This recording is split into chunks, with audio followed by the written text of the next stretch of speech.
Hello friends, कैसे हैं आप सब। मैं आशा करती हूँ आप सब बहुत अच्छे हैं। मैं रहनुमा, मैं आप सबको मेरे चैनल जर्नी विद इन 786 में स्वागत करती हूँ। होप आप सब बहुत अच्छे हैं और सही से इनर वर्क कर रहे हैं।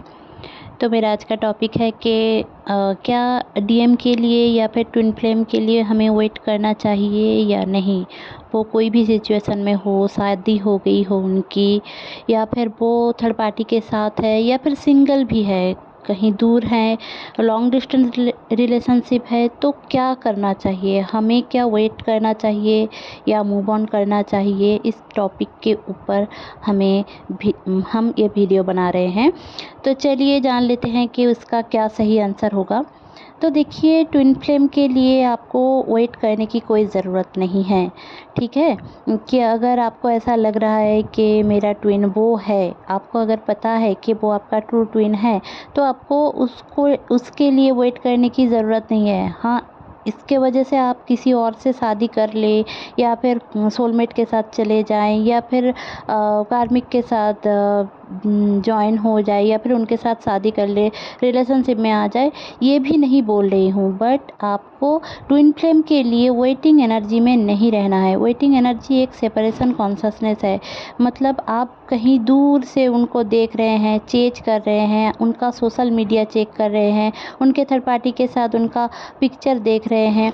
इसके वजह से आप जितना उनको जेलसी, डर, फियर और आपको अबंडनमेंट, ये सब की एनर्जी आप उनको भेज रहे हैं, और खुद में भी वो आप फील कर पा रहे हैं। इससे अच्छा है आप थोड़ा बहुत खुद को हील करें, मेडिटेशन करें, और धीरे धीरे करके, एक दिन में नहीं होता है फ्रेंड्स। आपको धीरे धीरे करके इनर वर्क प्रैक्टिस करना पड़ता है। हम अभी भी करते हैं इनर वर्क, मैं भी करती हूँ। जितने भी लाइट वर्कर्स या फिर ट्विन फ्लेम जर्नी में हैं, पूरी ज़िंदगी उनको इनर वर्क करना पड़ता है। क्योंकि देखिए, उनका ये अगर लास्ट बर्थ है, या फिर कोई भी बर्थ होगा, तो आपको कर्मा क्लेंजिंग करना ही है। ठीक है, आप एक इंडिविजुअल बॉडी में हो, आपका अदर पार्ट जो आपके ही सोल के ब्लूप्रिंट है, वो किसी और के बॉडी में है। आप अगर लड़का हो, वो लड़की है, या फिर आप लड़की हैं, वो लड़का है, तो हर एक की डिज़ायर, हर एक की बॉडी की चाहत, हर एक की मनोस्थिति सब अलग होंगी। ठीक है, आपके ट्विन की भी मनोस्थिति अलग होगी, उनकी परवरिश, वो जो एरिया में, या फिर वो किसी और धर्म से हैं, तो उनका सारा माइंड सेट ही अलग होगा। तो वो सब क्लियर करके जब वो समझ आएगा उनको कि आप ही उनके ट्विन हो, या फिर आप ही उनके सब कुछ हो, ट्विन हो, ये सबको समझ में नहीं आता है। ट्विन फ्लेम जर्नी में एक को पता चलता है, दूसरे को पता ना भी चले, ये भी हो सकता है। बट वो उतना अवेकन नहीं होते। बट आप लोग सेम पेज में होते हो। आपका जितना ट्रॉमा है, उनका भी वही ट्रॉमा है। आप शायद देख नहीं पा रहे हो, या फिर वो भी आपको समझ नहीं पा रहे हैं। आप कितना भी उदास हो, आप कितना भी मतलब आप अगर उदास हो ज़िंदगी से, उनको अगर आप बोलने जाओगे कि मैं ऐसे ऐसे हालात में हूँ, ये है, या फिर आप सोचोगे कि मैं मूव ऑन करके उनको समझा दूँगी, वो मेरे हालात समझ जाएंगे, तो ऐसा नहीं होता है। आप लोगों को अगर पता है कि मिररिंग होता है, तो आपको क्या करना है। आप में से बहुत सारे लोगों का एक क्वेश्चन रहता है कि मैं तो लॉयल हूँ, बट मेरा जो ट्विन है वो लॉयल क्यों नहीं है, वो तो ऐसा मिररिंग तो नहीं हो रहा है। देखिए दोस्तों, इसको मिररिंग नहीं कहते हैं, ये तो आपके भावनाएं हैं। तो आपके जैसे नहीं होगा ना, प्लान आप नहीं कर सकते कि आप लॉयल रहेंगे, आप किसी के साथ नहीं जाएंगे, वो आपकी मर्जी है। बट किसी और के साथ जाना नहीं जाना, वो आपका डिज़ायर है, आपका कर्मा है, उनका कर्मा नहीं है। वो किसी और के साथ जाएंगे, कर्मा क्लियर करेंगे, उनके साथ सेक्सुअल इंटीमेसी में आएंगे, उनके साथ बहुत ज़्यादा झगड़ा होगा, क्या कुछ बहुत सालों तक उनका रिश्ता चलेगा, फिर जाकर प्रॉब्लम होगा। ये सब प्रीडिफाइंड है, ये सब सोल कॉन्ट्रैक्ट वो लेकर आए हैं। आप जो कार्मिक को इतना बुरा भला बोलते भी हो आप लोग, तो कार्मिक इतना बुरा भला नहीं होता है। मतलब ऐसा नहीं होता है। वो अपना सोल पर्पस लिख के लाता है कि वो ट्विन के साथ रह के अदर पर जो ट्विन है उसको समझाएगा, कि रियलाइज़ करवाएगा कि आपके लिए आपका ट्विन ही बेस्ट है। जो आपका डिवाइन पार्टनर है, डिवाइन ने जिसको आपके लिए चुना है, वही आपका एक्चुअल पार्टनर है, ये समझाने के लिए आप नहीं समझा सकते। बहुत सारे लोग बोलते हैं कि मैं ऐसा क्या करूं कि वो अपने वाइफ को छोड़ दे, तो ये तो आप ही मतलब कार्मिक की तरह बर्ताव कर रहे हैं। तो वो तो नहीं कर, आप तो ये नहीं कर सकते। आप फेमिनिन एनर्जी हो, अगर आप फेमिनिन एनर्जी में हो, आप खुद एक डिस्टॉर्टेड एनर्जी हो, तो डिस्टॉर्टेड एनर्जी कभी भी किसी और को नहीं समझा सकता। तो आपको पहले बैलेंस लाना पड़ेगा। आप देखिए 100% डिस्टॉर्टेड से आप पूरा डिवाइन फेमिनाइन नहीं बन जाओगे, बट जितना हो सके आप करो, क्योंकि 100% जो डिवाइन फेमिनाइन होती है वो देवी देवता भी नहीं होते हैं। मतलब वो उनका भी आपने कहानी सुना होगा कि हज़ारों साल तपस्या किया है, हज़ारों साल उन्होंने एक दूसरे को नहीं समझा है। कभी कभी ऐसा गुस्सा आ गया, ये आ गया, वो आ गया, तो ये सब चीज़ें हुई है उनके साथ भी। तो अगर देवी देवता के साथ ऐसा होता है तो वो उनको उनको पता है उनकी नियति, पर आपको पता नहीं है। बट आपका यही एक प्लस पॉइंट है कि आप भगवान के ऊपर भरोसा करते हो। वो तो खुद भगवान हो के भी उनको परीक्षा देना पड़ा। तो आपको ये समझना है कि अगर आप एक ट्विन फ्लेम हो, अगर आप ट्विन फ्लेम जर्नी में हो, आप एक कलेक्टिव को चेंज करने के लिए आए हो। आपका बस पर्पस ये नहीं है कि आपको ट्विन मिल जाए और उसके साथ शादी कर लो। नहीं, शादी के बाद भी ट्विन फ्लेम के साथ डिवोर्स हो सकता है, बट सेपरेशन हो सकता है। अगर मैं कितने को जानती हूँ जिनका ट्विन फ्लेम जर्नी है, वो लोग शादी कर चुके हैं और उनका सेपरेशन भी हो चुका है, और फिर वो लोग 50 साल की उम्र में जाकर मिल रहे हैं। तो ऐसे भी होता है। तो आप लोग ये टीनेज के एज में आकर, 20s के एज में आकर नहीं सोचो कि बस शादी करना ही एक हमारा सोल पर्पस है।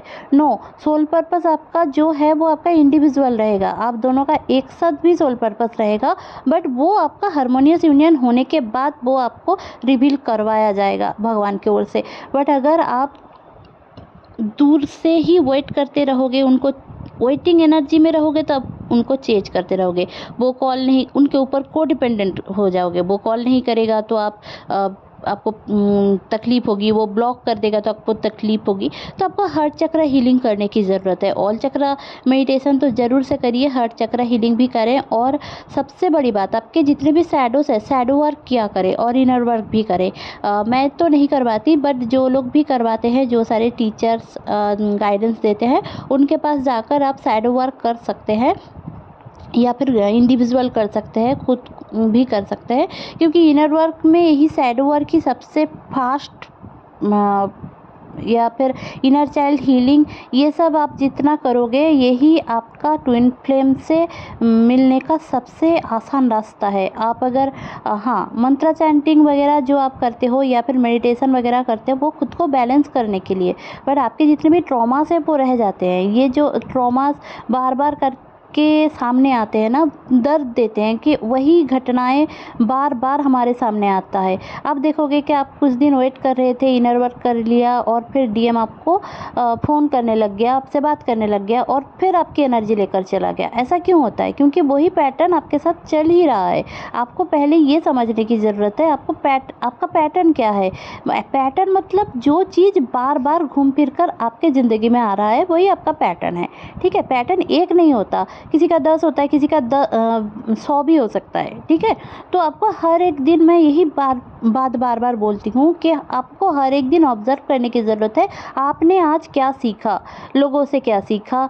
सारे लोग, आप समझ लीजिए कि आप एवोकेंट नहीं हैं, बाकी सारे लोग एवोकेंट हैं। बाकी अगर मम्मी पापा भी कुछ बोल रहे हैं, कुछ कारण से आपको बोल रहे हैं, और कुछ भी आपके ज़िंदगी में हो रहा है, तो वो आपके कुछ फ्यूचर प्लानिंग के लिए कर रहे हैं। तो आपको प्लान करने की ज़रूरत नहीं है। आप आज में जिए, प्रेजेंट में जिए, पास्ट को हील करें, और फ्यूचर का कुछ भी इतना सोचे मत, आशा मत करें, एक्सपेक्टेशन मत रखें। आप बस डिवाइन के ऊपर छोड़ दीजिए। बस इतना ही करें तो आपका जो हार्मोनियस यूनियन है वो हो जाएगा। बट आपको चेंज नहीं करना है, वेट नहीं करना है। बहुत सारे लोग लिखते हैं कि मैं 5.5 साल से 10.5 साल से 8 साल से 4 साल से 2 साल से वेट कर रही हूँ, ब्लॉक कर दिया है, तो आपको वेट करने की ज़रूरत नहीं है। खुद को हील करो। अगर खुद को हील करोगे ना, ये वेटिंग वाली एनर्जी आएगा ही नहीं, सेपरेशन आएगा ही नहीं। आप सेपरेशन कॉन्शियसनेस को चूज करके वेट कर रहे हो कि वो किसी और के साथ है, आप जेलस फील कर रहे हो, वो किसी और के साथ है, आप ब्लॉक हो चुके हो क्योंकि आपने झगड़ा किया है या फिर आपने मुंह पे बोला है। ये अच्छी बात है कि आपने मुंह पे बोला है कि मैं अगर रहूँगी तो खुद रहूँगी और कोई नहीं रहेगा। ये अच्छी बात है, अपने लिए स्टैंड लो, बट उसके बाद आप कोडिपेंडेंट नहीं हो सकते। मेंटली कोडिपेंडेंट बहुत सारे लोग हैं, सामने फिजिकल कोडिपेंडेंट तो बहुत कम लोग भी होते हैं, समझ जाते हैं, बट मेंटल कोडिपेंडेंसी बहुत लोगों का होता है। उसकी बात आते ही आप रोने लगते हो, आपको उसके ऊपर गुस्सा आता है, रेबिलियस एनर्जी आती है, अभिमान हो जाता है, आपको ऐसा लगता है कि उसने ये कर दिया, उसने ये क्यों किया था, उसने ये बोला था। तो उनके वर्ड्स पे मत जाओ, वो क्या समझाना चाहते थे उस टाइम पे, आपके क्या हालात थे, आप कैसी वाली एनर्जी में थे, वो देखिए और उसको हील करें। मैं बार बार इसीलिए हीलिंग के लिए बोलती हूँ क्योंकि हीलिंग ही एकमात्र रास्ता है आपके यूनियन का, और कुछ भी नहीं।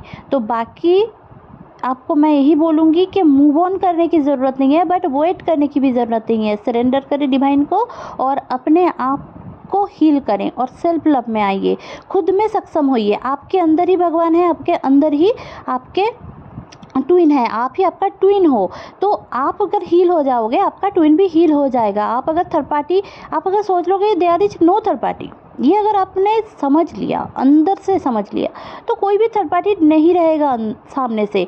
वो खुद भी धीरे धीरे आप देखोगे डीएम थर्ड पार्टी से दूर होता जाएगा और आपके पास आ जाएगा। ठीक है, यही सबसे बड़ी अच्छी बात है ट्विन फ्लेम की कि आप खुद हीलिंग करोगे, आपका डीएम हील हो जाएगा।